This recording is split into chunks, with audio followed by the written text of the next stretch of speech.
So today we're going to talk about parallel lines and angles.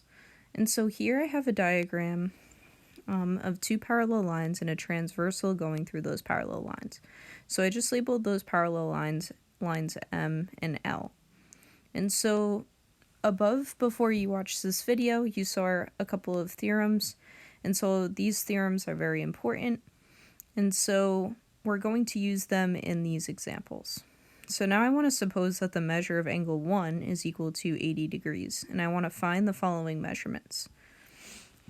Okay, so I want to know what is the measurement of angle 5.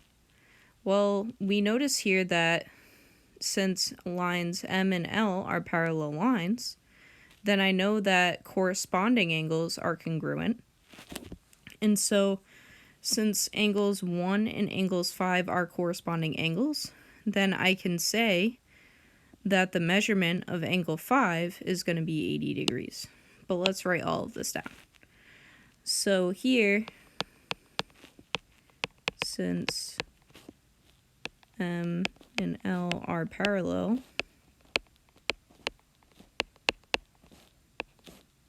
then I know that angle 1 is congruent to angle 5, since they are corresponding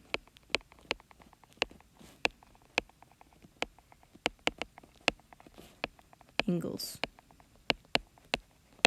Okay, and so since I know that the measurement of angle 1 is 80 degrees, since the angle 1 and angle 5 are congruent angles, then I know that the measurement of angle 5 is going to be 80 degrees. Okay, and so now let's look at what the measurement of angle 7 is. Well, we notice again that M and L are parallel lines, and we also notice here that angle 1 and angle 7 are alternate exterior angles, and so since they're alternate exterior angles and M and L are parallel lines, then we know that angles 1 and angle 7 are congruent angles.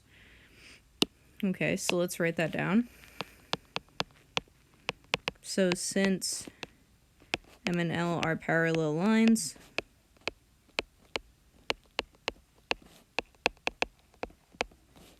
and angle 1 and angle 7 are alternate exterior angles,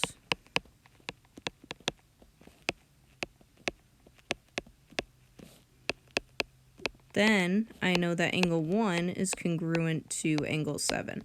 And so since I know the measurement of angle 1 is 80, then that means that I know that the measurement of angle 7 is also 80 degrees, because they're congruent angles. And remember, when you have congruent angles, that means that their measurements are the same. Okay. And so here, we want to know what the measurement of angle 3 is. And so here, you should notice that we have that that angle 3 and angle 5 are alternate interior angles. Okay, so we know that M and L are parallel lines.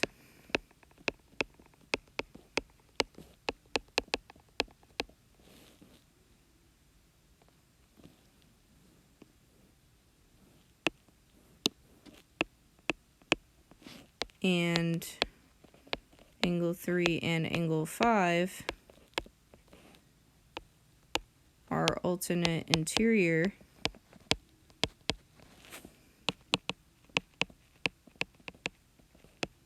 angles. And so then we know that angle 3 is congruent to angle 5. And so since, again, we know now from part 1 here that the measure of angle 5 is 80 degrees, and so then that means that the measure of angle 3 is also 80 degrees. Okay, now I want to figure out the measurement of angle 4. Okay, well, looking at angle 4 here, We don't know anything about angle 3 or angle 6. We know things about angle 1 and angle 5. And so you notice here that angle 5 and angle 4 are what we call consecutive interior angles.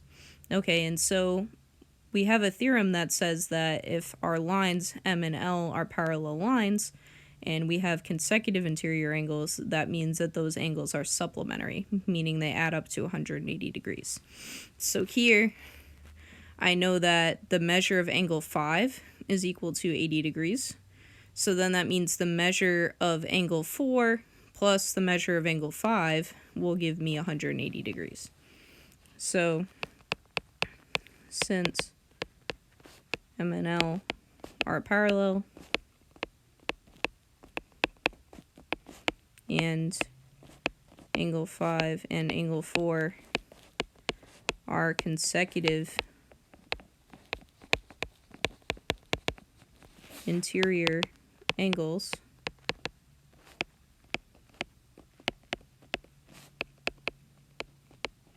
then we know that the measure of angle 5 plus the measure of angle 4 is equal to 180 degrees. And so if I want to know the measure of angle 4, well, I'm just going to take 180 degrees minus the measurement of angle 5, which is equal to 180 minus 80, which is equal to 100 degrees. Okay, and so the measurement of angle 4 then is 100 degrees.